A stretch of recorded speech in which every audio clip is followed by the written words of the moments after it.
May 1967. Texas Southern University, Houston, Texas. Look at this building. It is not brick and mortar. It is light. It is sound. It is fear. It is resistance. It's May 16, 1967 at Texas Southern University. The air is already heavy.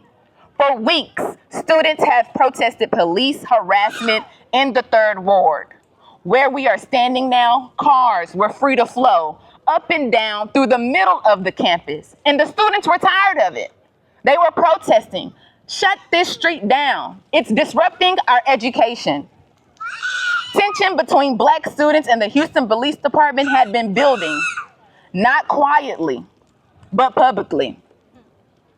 Earlier that day, a student protest moves down Wheeler Avenue. We are currently standing. If you go out here, you'll be on Wheeler Avenue, and if you go beyond the school, you are on Wheeler Avenue, okay? By nightfall, the campus feels different. Inside Lanier Hall, a men's dormitory that we now call G.G. Lanier for his wife and R.O. Lanier for our first president, young Black scholars are studying, talking, watching, waiting. Then chaos. Police move in. Floodlights cut through the dark. Officers surround the building. They say shots were fired from inside. And in seconds, a dormitory becomes a battleground. Gunfire erupts. Windows shatter. Young men hit the floor. Imagine being 18, 19, 20 years old and hearing bullets strike the walls around you where you're supposed to be getting your education. Your parents have spent their hard-earned money for you to get your education, and now you're cowering from bullets. Outside, armed officers. Inside, students trying to survive the night. By morning, dozens of students are arrested. Over 500 police officers rush the campus. More than 5,000 rounds of ammunition were fired into these buildings. Dormitories were broken into with axes. Nearly 500 students were arrested. 3 officers and more than 20 students were injured. The campus was left shattered. And history records this moment not as a riot, but as a collision between state power and Black student resistance during the height of the Civil Rights era.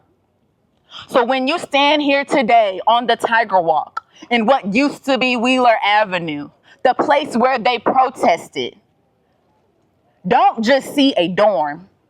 See the night when Lanier Hall stopped being just housing. It became history. Faculty leader John Biggers, yes, the muralist, he demanded a fair federal investigation because at the time they charged 5 students, they're known as the TSU 5, for the murder of one of the policemen. There was only one person killed, and it was the policeman. Remember, they said they started shooting because there had been a shot that came from the dorms. Well, because of that federal investigation, we find out that the rookie police officer killed by a ricocheted police bullet. What do you know? It wasn't the students. Y'all doing all this extra stuff, then killed your own person, bullying us, harassing us, and they were able to be, the charges were dropped. They were not guilty.